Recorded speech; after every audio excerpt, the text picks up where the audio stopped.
এটা একটা কী ম্যাচ হলো, মানে এইবারের আইপিএলে সব যেন হায়েস্ট স্কোর হয়ে যাচ্ছে। এর আগে 277 রান তুলেছিল মুম্বাইয়ের বিপক্ষে, সেটা ছিল সব থেকে বেশি স্কোর। আর কলকাতা তো 272 রান তুলেছিল। আর আজকের ম্যাচে সব থেকে হায়েস্ট রান তুললো 287 রান, মানে 10 রান এক্সট্রা তুললো। 277 হায়েস্ট ছিল, 287 হায়েস্ট। আবার সে হায়দ্রাবাদের রেকর্ড হায়দ্রাবাদই ভাঙলো আরসিবির বিপক্ষে। এবং প্যাট কামিন্স যখন টস জিতেছিল তখন বলেছিল আমরা 240 দেখছি। আমি ভেবেছিলাম কত হবে, 240-45, যেটা মারছিল 50। তারপর যেভাবে আরও যত সময় যায় আরও জঘন্য বোলিং করা শুরু করে এই আরসিবির এই বোলিং দেখে আমি হাসতে হাসতে, মানে কি আর বলবো, এটা কোনো একটা বোলিং হলো, একটা কি জঘন্য। মানে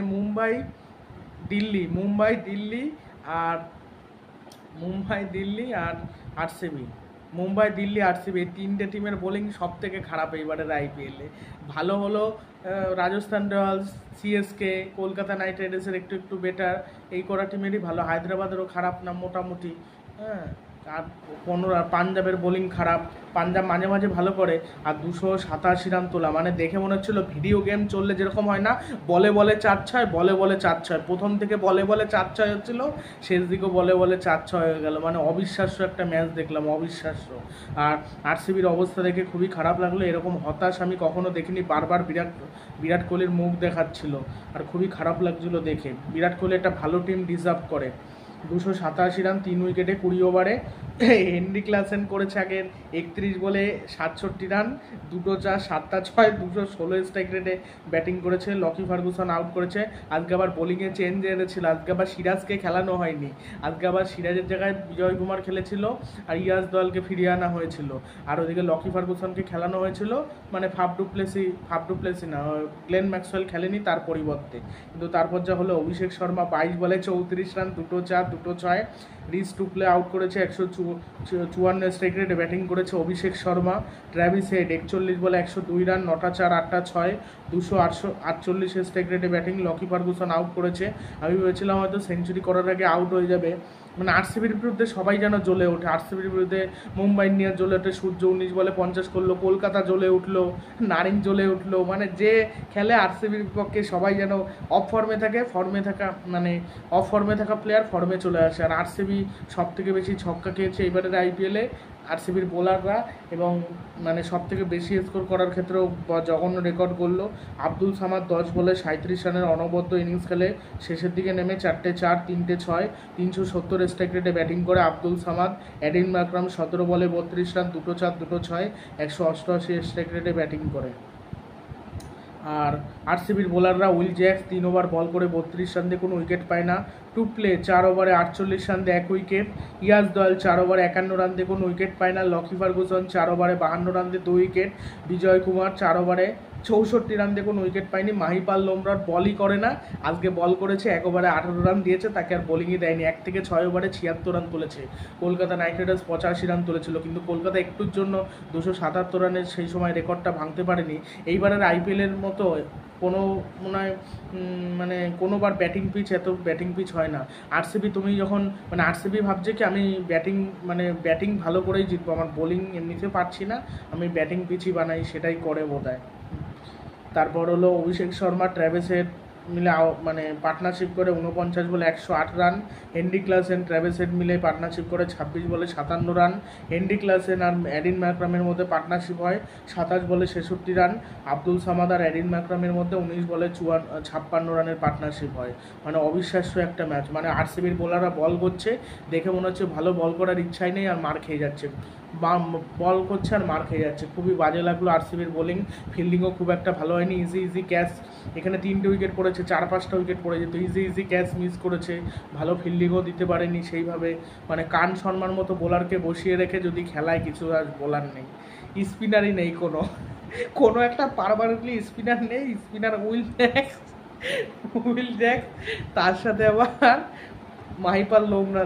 মানে এমন টিম সিলেকশন করে দেখে হাসতে হাসতে আর কি আর বলবো, মানে জঘন্য। মানে আরসিবি এইবারের মতো মনে হয় কোনোবার এত খারাপ খেলেনি বোধহয়। 2019 সালে এরকম হেরেছিল, তাও মানে এত বাজে বোলিং হয়নি। এইবার জঘন্য বোলিং করছে, নাহলে হয় না কিরমভাবে। আর ব্যাটিংয়ের জন্য থেকেও আমি মনে করি বোলিংই বেশি বাজে হয়েছে আরসিবি রয়্যাল চ্যালেঞ্জার। এটা কোনো মানে বোলিং হলো, জঘন্য বোলিং, জঘন্য, জাস্ট মানে সমালোচনা করলেও মানে খারাপ লাগে সেটা মানে। আর আরসিবি সমর্থকদের খারাপ লাগছে ঠিক, কিন্তু কিছু করার নেই, মানে এরকম ট্রল হবে, কিছু করার নেই। এত বাজে যদি পারফরমেন্স করতে থাকে তাহলে কিছু বলার নেই।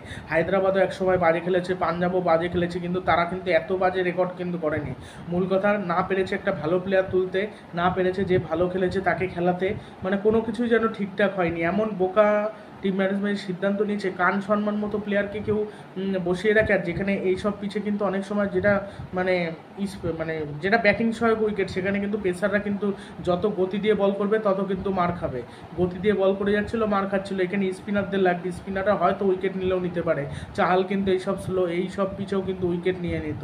চাহালের মতো প্লেয়ারকে ছেড়ে দিল, তারপর ছেড়ে দিয়েছে ভালো হচ্ছে, কান শর্মাকে তুমি নিয়েছো, খেলাও। কান শর্মাকে খেলাই না, মানে কি আর জঘন্য ডিসিশন, মানে আরসিবি খুবই খারাপ লাগে। ট্রেভিস হেডকে সাউথ আফ্রিকান দত্ত বললেও কম বলা হয়। যেভাবে সে ব্যাটিং করে থাকে, ছক্কাগুলো মারে, 106 মিটার আজকে ছক্কা মেরেছে, মানে অবিশ্বাস্য। আর মানে আরসিবির ম্যাচ দেখতে আমার বোরিং লাগে, মানে কিছু যা বলার নেই, এত বোরিং লাগে কেন কি জানি। মানে আরসিবির ম্যাচ থাকলে আমার দেখতে ইচ্ছে করে না। আর হেনরি ক্লাসেন যে ছয়গুলো মারছিল, গায়ের তেলে তেলে ছয় মারছিল।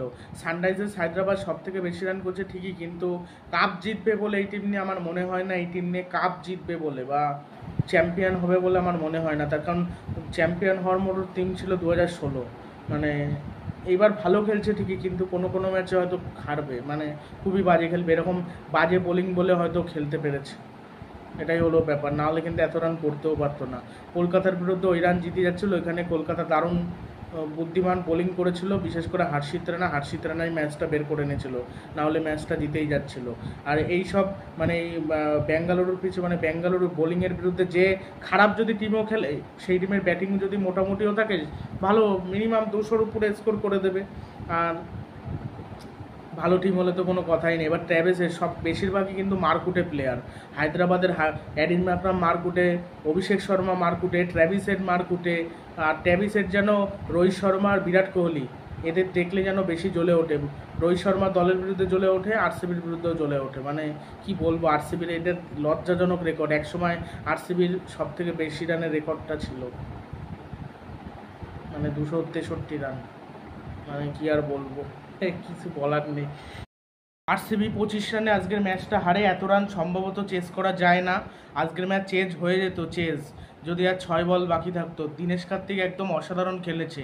দীনেশ কার্তিক একাই পুরো লড়ে গেল। যদি প্রথম দিক দিয়ে একটা ব্যাটসম্যান রজত পাতিদার বা সঙ্গ কেউ দিতে পারতো, তাহলে হয়তো এই ম্যাচটা জিততে পারতো। এত রান চেজ হয়ে যেত আইপিএলের ইতিহাসে। অসাধারণ খেলেছে কিন্তু দীনেশ কার্তিক, 81 রান করেছে। আর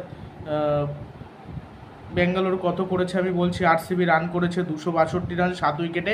আর 1 রান আর 2 রান বেশি করলে কিন্তু তারা আইপিএলের ইতিহাসে 263 রান হাইস্ট করেছে।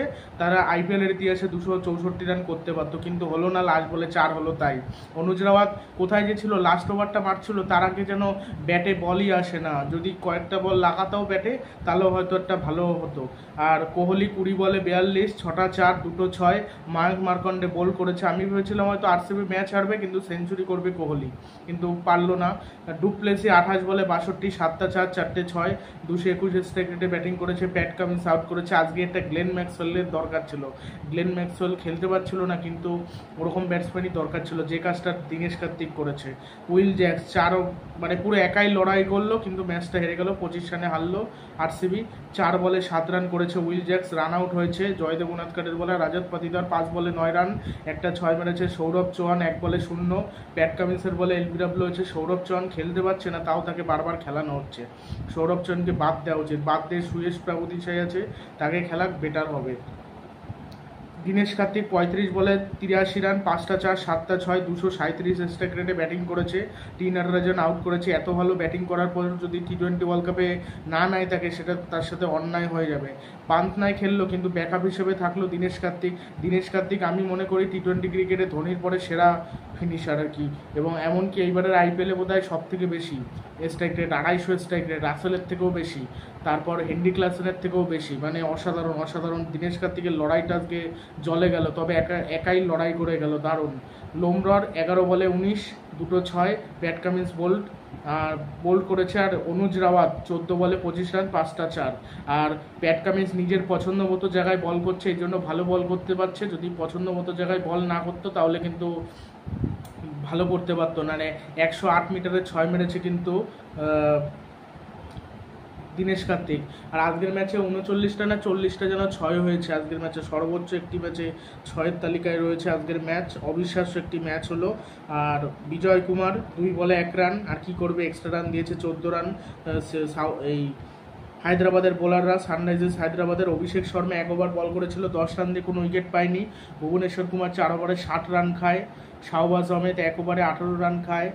টি নাটরাজন 4 ওভারে 47 রান খায়, 1 উইকেট নেয়। প্যাট কামিন্স 4 ওভারে 43 রান দিয়ে 3 উইকেট নেয়।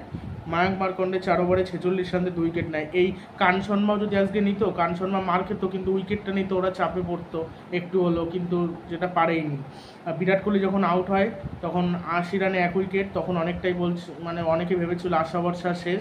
আজকের ম্যাচটা পুরো দেখলাম, দীনেশ কার্তিক যদি একটু ব্যাটিংয়ে না আগে নাম, তার কয়টা বল যদি খেলতে পারতো ম্যাচ জেতাতো আজকে।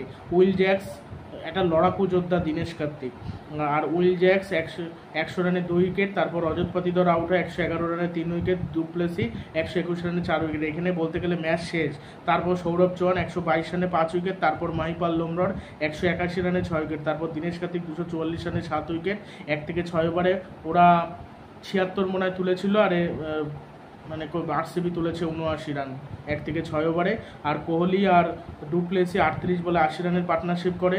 উইল জ্যাক্স আর ডুপ্লেসি 10 বলে 20 রানের পার্টনারশিপ করে। লোমরর আর দীনেশ কার্তিক 25 বলে 59 রানের পার্টনারশিপ করে। আর অনুজ রাওয়াত আর কার্তিক 28 বলে 63 রানের পার্টনারশিপ করে। তারপর বিজয় কুমার ভাসাক আর অনুজ রাওয়াত 7 বলে 18 রানের পার্টনারশিপ করে। লাস্টে হেরে যায় আরসিবি, কিন্তু লড়াই করেছে, মানে একাই পুরো দীনেশ কার্তিক লড়াই করে গেছে। অসাধারণ একটি ম্যাচ দেখতে পেলাম। ভিডিওটি ভালো লাগলে চ্যানেলটি সাবস্ক্রাইব করে দেবেন এবং ভিডিওটি শেয়ার করবেন। পুরো একাই লড়াই করে গেল, কিন্তু জেতাতে পারলো না দীনেশ কার্তিক।